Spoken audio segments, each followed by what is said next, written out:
Bien le bonjour, j'espère que vous allez bien. Je vais vous présenter aujourd'hui la méthode que j'utilise pour réaliser mes circuits imprimés grâce à mon imprimante 3D. Pour cela, je vais réaliser un capteur de choc avec capteur d'ouverture à fixer sur une fenêtre. Il sera bien entendu connecté à mon système domotique pour un coût de revient total à moins de 7 €, le tout acheté sur Amazon. Le capteur sera basé sur un ESP01.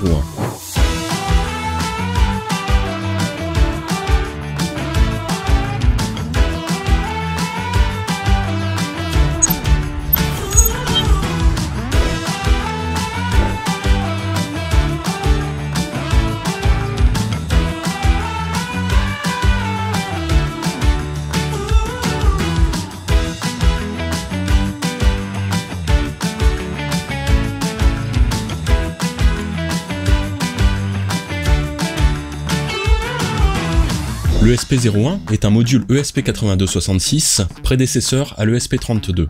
C'est une petite carte réduite au maximum pour ne garder que le strict minimum.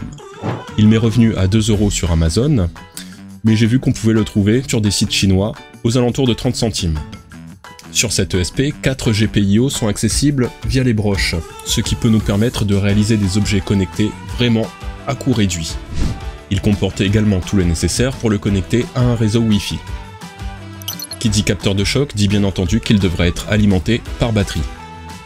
J'ai failli pousser le vice et ajouter un capteur solaire, mais ce que j'avais sous la main était un peu trop imposant, et en plus au vu des rayons du soleil actuels, c'était un peu compliqué de réaliser mes tests. Mais ça peut être une idée peut-être pour plus tard.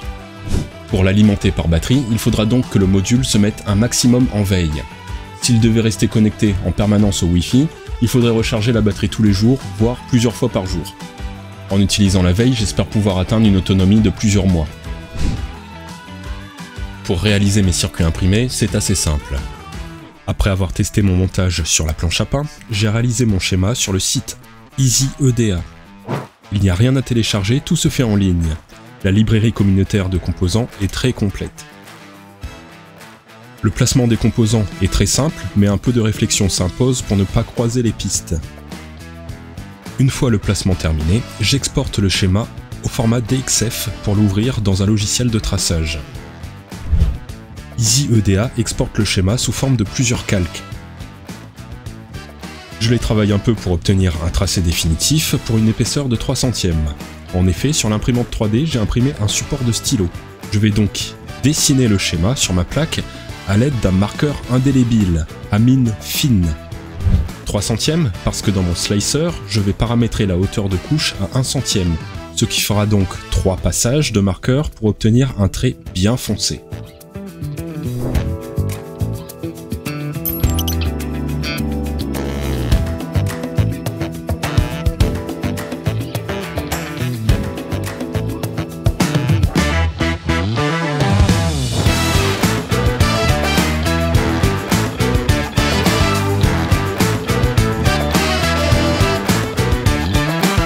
Le traçage terminé et ce hors-sujet fait, il me faut du perchlorure de fer, que je vais verser dans un petit récipient en plastique. Une fois la plaque trempée, le produit va ronger le cuivre qui n'est pas protégé par le marqueur. Attention, ça tâche. Après 10 minutes à l'agiter et un bain de rinçage, je peux nettoyer le marqueur à l'alcool et réaliser les perçages avec un forêt de 0,8 mm.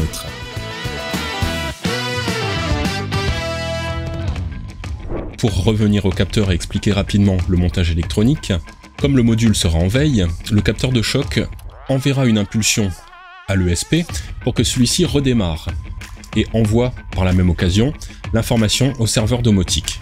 C'est le gros désavantage de l'ESP et de la veille parce que lorsqu'il redémarre, il va devoir se reconnecter au Wi-Fi, ce qui peut prendre plusieurs secondes, donc c'est pas très réactif. Mais pour un capteur de choc, ce sera très bien. Autre désavantage de ce module ESP01, c'est que pour le programmer, comme il n'a pas de port USB, il faut une petite clé, un petit adaptateur pour pouvoir le brancher au PC. Ce montage serait beaucoup plus simple à réaliser sur un ESP32. Le ESP32 serait en mesure de savoir s'il a été réveillé par le capteur de choc ou le capteur d'ouverture. Et la remontée du pourcentage de batterie serait également possible. Mais le prix de l'ESP étant plus élevé, ce montage reviendrait à 13 € au lieu de 7. C'est pour cela que je me suis orienté vers un ESP01, bien que les fonctions soient un peu limitées. Pour ce qui est de la batterie, je me suis orienté vers une cellule 18650. Les piles du type CR123 et 1,5 AA en 3,6 volts n'étaient pas assez puissantes pour le démarrage de l'ESP. Pour ce qui est de la programmation de l'ESP sur l'IDE Arduino, je n'utilise que le strict minimum. Comme l'appareil redémarre lorsqu'il capte un choc, il faut qu'il se connecte rapidement au Wi-Fi, donc pas de fioriture, pas de manager.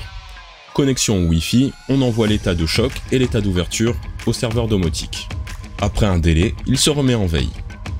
Certaines informations sont à remplir sur la page identifiant. Entre autres le SSID, le mot de passe pour se connecter en Wi-Fi, l'adresse IP du serveur domotique et certaines autres informations. Comme le capteur est assez sensible, l'ouverture de la fenêtre suffit à envoyer une vibration à l'ESP pour qu'il se réveille. Je ne vais pas vous mentir, après de nombreux essais d'ajout de transistors, c'est la seule solution que j'ai trouvée. C'est pour cela que je vous parlais tout à l'heure de l'ESP32 qui lui aurait été en mesure de se réveiller lors de l'ouverture ou de la fermeture de la fenêtre. Ce qui tout de même aurait été plus fiable. Mais pour le prix de revient, autant acheter quelque chose de tout fait pour quelques euros de plus. Un petit chrono pour le test final. Un choc sur le capteur lance la procédure de redémarrage. La LED clignote lorsqu'il tente de se connecter au Wi-Fi. L'information remonte au serveur domotique en 7 secondes 18. Une fois démarrée, la remontée est bien plus réactive. Après un délai paramétré, le module se remet en veille lorsque la LED clignote. Il est donc en attente d'une nouvelle vibration pour être réveillé. Et la procédure sera bloquée pendant quelques secondes. Voilà, j'ai fait le tour de ce capteur et de ma méthode pour réaliser les circuits imprimés. J'espère que ce partage vous aura plu, si c'est le cas, n'hésitez pas à lâcher un pouce, ça fait toujours plaisir.